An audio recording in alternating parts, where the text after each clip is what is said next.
नमस्ते प्यारे दोस्तों। टारगेट कॉम्पिटिटिव एग्जाम के इस ऑडियो सेशन में मैं आपका स्वागत करता हूं। आज एमसीक्यू प्रैक्टिस सेशन के अंतर्गत हम लास्ट 7 डेज में जो इम्पोर्टेंट एमसीक्यू हमारे एग्जाम के लिए हो सकते हैं उसके ऊपर हम थोड़ा सा ध्यान देंगे। मैं आपके साथ क्वेश्चंस शेयर कर लेता हूं। Definitely it is not essential to have all the 4 options. Directly उसका जो आंसर होगा और उसका एक्सप्लेनेशन यहाँ पर हम डिस्कस कर लेंगे। फर्स्ट क्वेश्चन है, Amrabad tiger reserve which was making news recently is located in which state और union territory. Amrabad tiger reserve, यहाँ पे अमराबाद का स्पेलिंग है AMRABAD। ये अमराबाद बाद आता है तो थोड़ा सा लॉजिकली हैदराबाद, हुशराबाद थोड़ा सा हम यूज कर सकते हैं कि ये तेलंगाना में आता है। तो इसका अमराबाद टाइगर रिजर्व या ATR का ये तेलंगाना स्टेट में स्थित है और ये न्यूज में इसलिए था कि ऑलमोस्ट तेलंगाना के फॉरेस्ट डिपार्टमेंट में जो रिसेंटली एस्टिमेशन या मॉनिटरिंग एक्सरसाइज की है इसके अंतर्गत यहाँ पे 14 टाइगर का काउंट मिल चुका है। ये Amrabad tiger reserve. Next question है, what is the name of operation launch by Indian navy to protect Indian vessel in gulf region. हमें ये पूछा है कि ऑलमोस्ट 2 साल पहले का ये ऑपरेशन था। तो इस स्टैटिक क्वेश्चन के अंतर्गत इस ऑपरेशन को हम कवर कर लेंगे कि जो भी इंडियन वेसल गल्फ रीजन में रोज आवागमन होता है उनके लिए, उनके प्रोटेक्शन के लिए इंडियन नेवी ने कौन सा ऑपरेशन लॉन्च किया था। उस ऑपरेशन का नाम है ऑपरेशन संकल्प और ये ऑपरेशन संकल्प इंडियन नेवी ने लॉन्च किया था जून 2019 में। Almost we completed 2 years। ये इसलिए लॉन्च किया था कि इन द ईयर ऑफ 2019 जो 2 ऑयल टैंकर शिप है गल्फ ऑफ ओमान में, ये 2 ऑयल टैंकर शिप में जो एक्सप्लोजन हुआ था, that is one of the reason to protect the Indian vessels जो गल्फ रीजन में आवागमन करते हैं उनके लिए। ये ऑलमोस्ट सेफ पैसेज करने के लिए, ये मोस्ट इंडियन वेसल का मतलब होता है कि जो मर्चेंट वेसल्स है, मर्चेंट वेसल का एक प्रोटेक्शन करने के लिए ये इंडियन नेवी का ऑपरेशन संकल्प आता है। नेक्स्ट क्वेश्चन है, what is the new nomenclature of.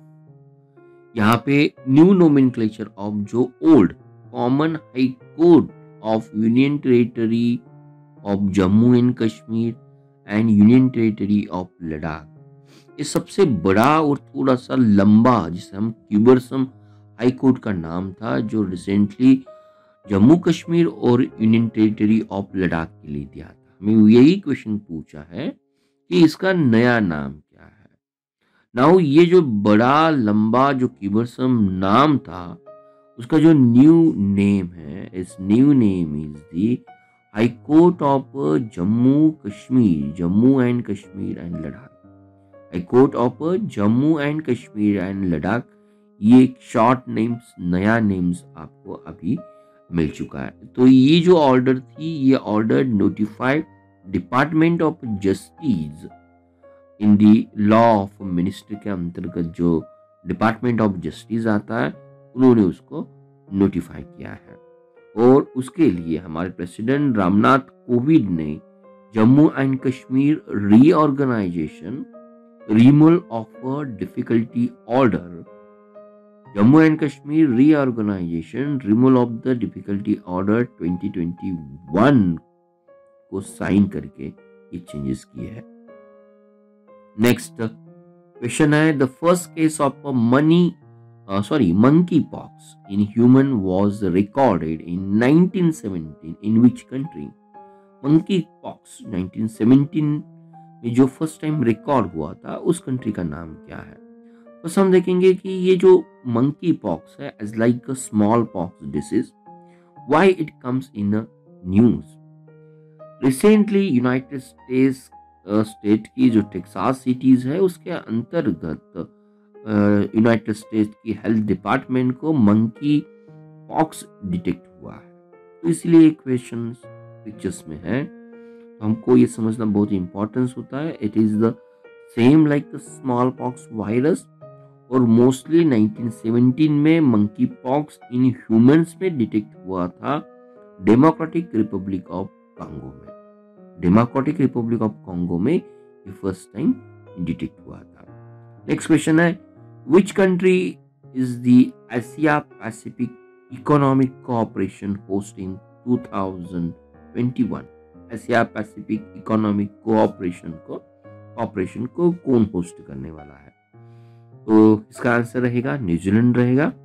Definitely ये एशिया पैसिफिक इकोनॉमिक कोऑपरेशन यहाँ पे पैंडेमिक के मद्देनजर it will B have the virtual होगा। ये एशिया पैसिफिक इकोनॉमिक कोऑपरेशन जिसे हम APEC कहते हैं, उसका हेडक्वार्टर सिंगापुर है और न्यूजीलैंड उसको चेयर करेगा।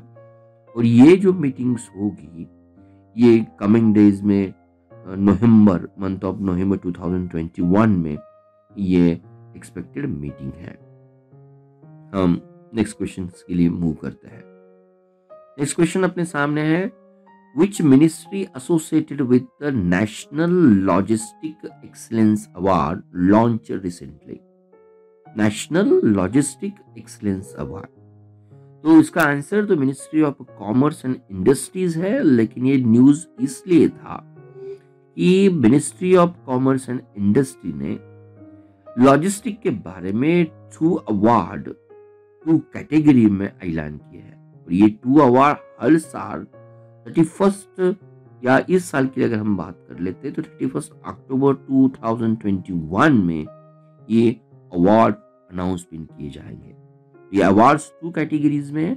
जो फर्स्ट कैटेगरीज होगी वो जो ग्रुप्स है company which are involved in the logistic infrastructure और सर्विस प्रोवाइडर के लिए एक अवार्ड दिया जाएगा।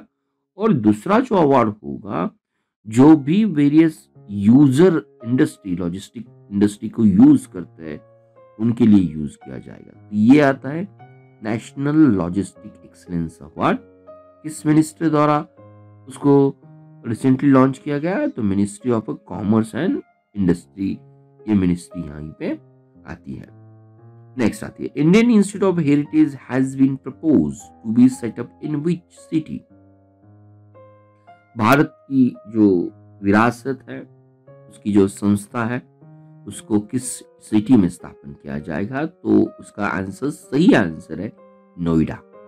इंडियन गवर्नमेंट ये उन्होंने तय किया है कि इंडियन इंस्टीट्यूट ऑफ हेरिटेज ये नोएडा में स्थापित की जाएगी और ये एक अम्ब्रेला ऑर्गेनाइजेशन होगी। उसके अंतर्गत जो भी रिसेंटली हेरिटेज इंस्टीट्यूशन वर्कआउट करते हैं यहाँ उसके अंतर्गत उसको अधीन किया जाएगा। As it is a institute, this will going to offer the master and PhD courses like arts के लिए, आर्कियोलॉजी के लिए, मनुस्क्रिप्टोलॉजी के लिए या म्यूजियोलॉजी के लिए, या अलग अलग हो गए। Definitely it will be going to be integrate. जो भी इस क्षेत्र में हेरिटेज के क्षेत्र में जो भी फिलहाल इंस्टीट्यूट काम करती है उनके अंतर्गत उसको इंटीग्रेट किया जाएगा।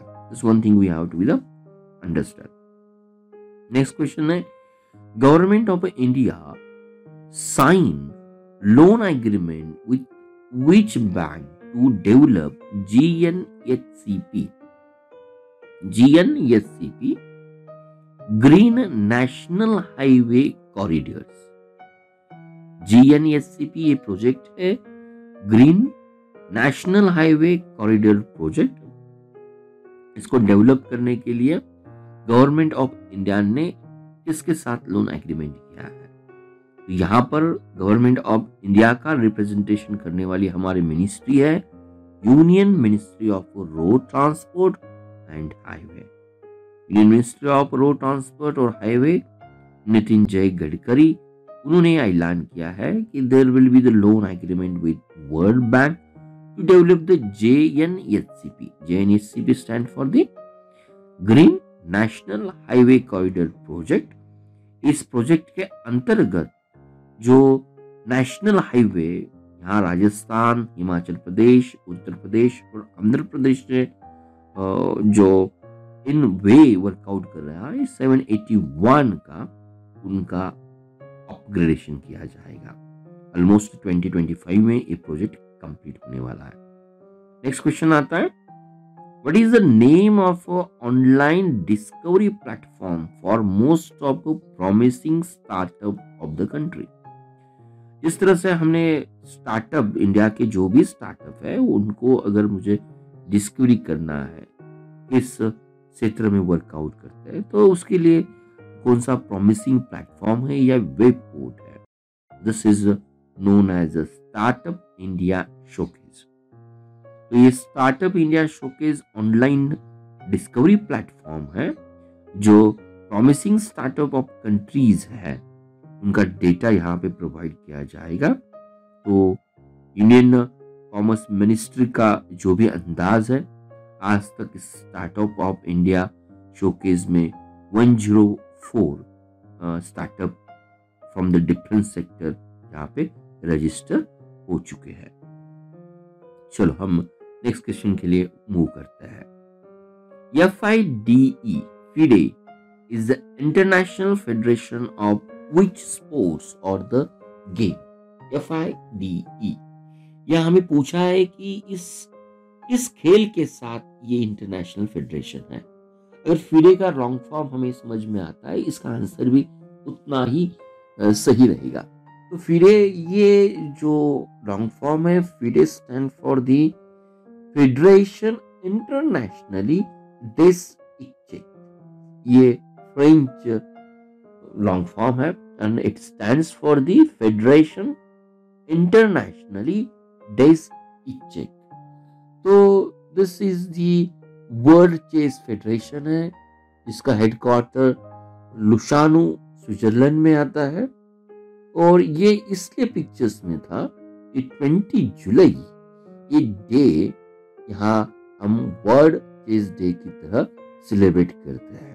तो फिडे जिसे फेडरेशन इंटरनेशनली डेस इक्चेक कहते हैं, ये 1960 में स्थापन किया गया था.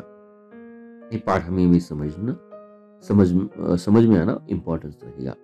नेक्स्ट क्वेश्चन है, what is AMLEX? AMLEX. What is the AMLEX recently developed by Indian Institute of Technology रोपार. AMLEX क्या है और जो IIT रोपार ने उसको डेवलप किया. IIT रोपार ये पंजाब में है. तो वन लाइन में this is oxygen rationing devices है. ऑक्सीजन रेशनिंग डिवाइस का नेम AMLEX है. As it is oxygen rationing का काम करता है, तो ये जितना ही रिक्वायर ऑक्सीजन रहेगा उतना ही ऑक्सीजन सप्लाई करने का काम AMLEX करेगा ड्यूरिंग द इनहेलिंग टाइम. और ये ऑक्सीजन का सप्लाई ट्रिप करेगा when the patient excelling the carbon dioxide. तो यहाँ हमारे लिए AMLEX है, IIT रोपार द्वारा उसको डेवलप कर चुका है. नेक्स्ट बात आती है checkmate. Checkmate still fighter which was making news recently is associated with which country? तो किस कंट्री ने चेकमेट को डेवलप किया है? तो चेकमेट ये रशियन एयरक्राफ्ट या रशियन एयरक्राफ्ट है. नाम जिस तरह से हमने मेंशंस किया है, एक स्टेल्थ फाइटर्स है, उसका नाम चेकमेट यहाँ पर दे दिया है. और ये रोस्टैक जो स्टेट ओन मिलिट्री जायंट है, ये रिस्पॉन्सिबल है इस टेक्नोलॉजी को एक्सपोर्ट करने के लिए. तो light weight single engine fighter jet है जो रिसेंटली अभी न्यूज में था. हमें यही पूछा है कि चेकमेट क्या है. Next question, which country has invited India for the first time to Troika Plus Meet? TROIKA. Troika, troika plus meet Afghanistan. तो ये ट्रोइका प्लस मीट जिसमें रशिया, यूएस और चाइना, और ये ट्रोइका प्लस मीट में अफगानिस्तान के ऊपर है, जिसे न्योता दिया गया है, ये भारत देश यहाँ पे उसको न्योता दिया गया है। नेक्स्ट क्वेश्चन हम देख रहे हैं, न्यूक्लियर फुटबॉल। क्वेश्चन है न्यूक्लियर फुटबॉल, ये जो न्यूज में था, is associated with which country. तो ये इसका आंसर है यूएस है, लेकिन हमें ये समझना बहुत इंपॉर्टेंट है ये उसका क्यों पिक्चर्स में था। हम सभी लोग जानते हैं ड्यूरिंग दी जो यूएस कैपिटल वाशिंगटन में जनवरी 6 में ड्यूरिंग द डोनाल्ड ट्रम्प के टाइम, रेजिग्नेशन के टाइम, जो थोड़ा सा माहौल जो खराब हुआ था, उस समय जो राइटर्स थे, इट इज अ प्रोटेक्टेड। तो ये यूनाइटेड स्टेट प्रेसिडेंट का न्यूक्लियर फुटबॉल, इसका अल्टरनेटिव नेम हम प्रेसिडेंशियल इमरजेंसी सैचेल कहते हैं, ये मोस्टली न्यूक्लियर स्ट्राइक के लिए यूनाइटेड स्टेट ऑफ अमेरिका द्वारा जो स्ट्राइक किया जाता है उसकी कोड वर्ड को यहाँ पे स्टोर किया जाता है। तो ये कोई फुटबॉल नहीं है, it is just type of the briefcase होती है। तो मे बी ये शक्यता यहाँ पे जताई गई है कि may be during the rights time may be this football, nuclear football या ब्रीफकेस कॉम्प्रोमाइज की होगी या उसके कोड वर्ड को कहीं पे लीक किया होगा। देयरफॉर ये पूरा न्यूज में आता है कि न्यूक्लियर फुटबॉल, ये न्यूज किस कंट्री से एसोसिएटेड है। नेक्स्ट बात आती है, which space agency is building telescope named SuperBIT. SuperBIT ये टेलीस्कोप कौन सी कंट्री इंप्लीमेंट कर रही है, कंट्री और ये इसकी इंस्टीट्यूशन। तो आंसर है NASA. NASA Canadian space agency के साथ ये टेलीस्कोप बना रही है। तो ये सुपर प्रेशर, यहाँ पे सुपरबिट का लॉन्ग फॉर्म जो है, it is a super pressure balloon born imaging telescope. Super pressure balloon born imaging telescope. और ये जो हबल टेलीस्कोप है, ये उसका सक्सेसर के रूप में काम करेगा, ऑलमोस्ट एज बलून है, हेलियम का बलून होगा, एक स्टेडियम साइज का बलून होगा, और ये टेलीस्कोप को लिफ्ट करने वाला है, ऑलमोस्ट अर्थ के एटमॉस्फेयर पे काम करेगा। This one thing we have to understand, super beat NASA द्वारा उसको इंप्रूव करने वाले हम जरूर है। नेक्स्ट यहाँ पे बात आती है कि which country has proposed a legislature on privacy laws tackling doxing behavior। Doxing behaviour को टैकल करने के लिए लेजिस्लेटिव प्राइवेसी लॉज को इंप्रूव कर रही है। तो ये कंट्रीज है हांगकांग। तो हांगकांग की लेजिस्लेचर, उन्होंने ये प्रपोज किया है डॉक्सिंग बिहेवियर को चेकमेट करने के लिए या टैकलिंग करने के लिए। लेकिन अगर ये लेजिस्लेटिव, हांगकांग लेजिस्लेटिव द्वारा पास हो जाता है, तो मे बी जो टेक्नोलॉजी जायंट हांगकांग कंट्री में काम कर रहे हैं, उनके ऊपर डेफिनेटली कुछ दिक्कतें आ सकती है। तो ये legislative could be use by the people who are in power to targeting the civil society, ये भी उसका नेगेटिव इम्पैक्ट जरूर है। और नेक्स्ट क्वेश्चन है, भारतीय प्राकृतिक कृषि पद्धति।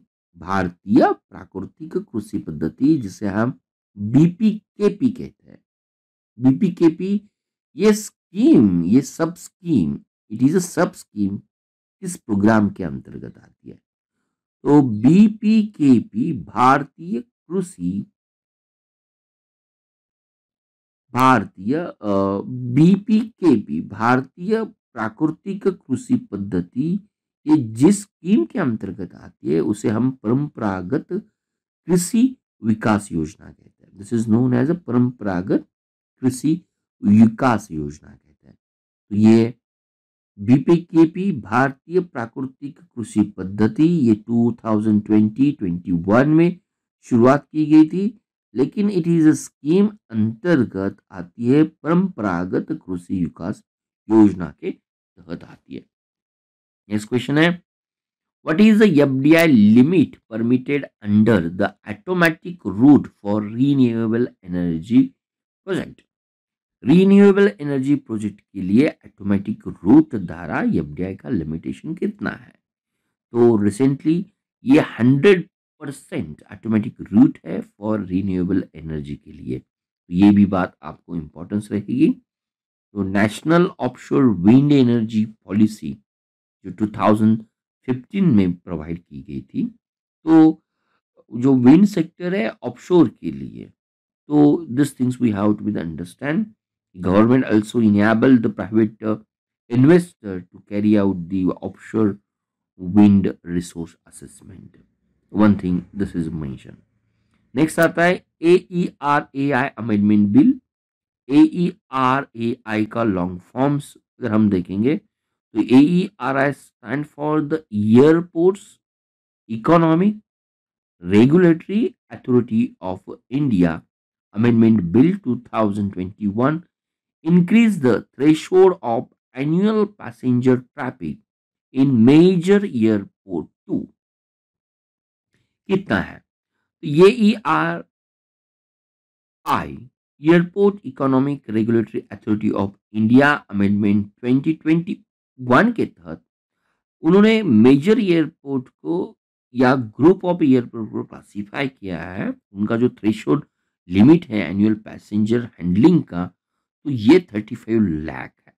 ये this is a new modifications है कि 35 लाख अगर कोई एयरपोर्ट एनुअली पैसेंजर को हैंडल कर सकता है, तो this will be going to consider as a major airport according to the AERAI. AERAI stand for the Airport Economic Regulatory Authority of India. Next, second last question है, गांव बुराज इस term associated with administration system of which state? तो गांव बुराज ये recently इसलिए news में थी कि असम के कैबिनेट ने जो विलेज लेवल फंक्शनरीज होते हैं, जो हेड होते हैं, गांव बुराज इस नाम को चेंज करके उसको गांव प्रधान इस नाम या नोमेनक्लेचर में उसको कन्वर्ट किया है। तो ये बुराज का मतलब था ओल्ड, तो ये ब्रिटिश सिस्टम थी। गांव के जो मुखिया थे उनके लिए गांव बुराज या ये वर्ड का यूज किया जाता था। Now onwards Assam will going to be consider this गांव बुराज एज द गांव प्रधान। और लास्ट क्वेश्चन है, how many ordinance factories are operational across the India? तो ये कुल संख्या है 41। और इसलिए न्यूज में था कि रिसेंटली हमारे लोकसभा में इसेंशियल डिफेंस सर्विस बिल को पास किया गया है, तो या हम कहेंगे इंट्रोड्यूस किया गया है। तो इसेंशियल डिफेंस सर्विस बिल अगर इन पास हो जाता है तो गवर्नमेंट जो भी ऑर्डिनेंस फैक्ट्री के अंतर्गत जो वर्कर्स काम करते हैं उनके लिए स्ट्राइक ये इलीगल ऐलान किया जाएगा। तो that is one thing we have to be understand कि हमारे देश में कितने ऑर्डिनेंस फैक्ट्री आती है। तो ऑर्डिनेंस फैक्ट्री की संख्या 41 है। तो मेरे प्यारे दोस्तों, हर वीक में यहाँ पे हम MCQ प्रैक्टिस सेशन लेते हैं। यहाँ प्रैक्टिस सेशन लेते वक्त हम क्वेश्चंस कवर करते हैं, उसके आंसर्स क्यों हैं, रिसेंटली न्यूज में क्यों थे, ये भी देखने की कोशिश करते हैं। मुझे पूरी उम्मीद है ये एक्सरसाइज आप एंजॉय करते हो। अगर ये एक्सरसाइज आपको अच्छी लगती है, definitely you can share this exercise with your friends also. Thank you very much.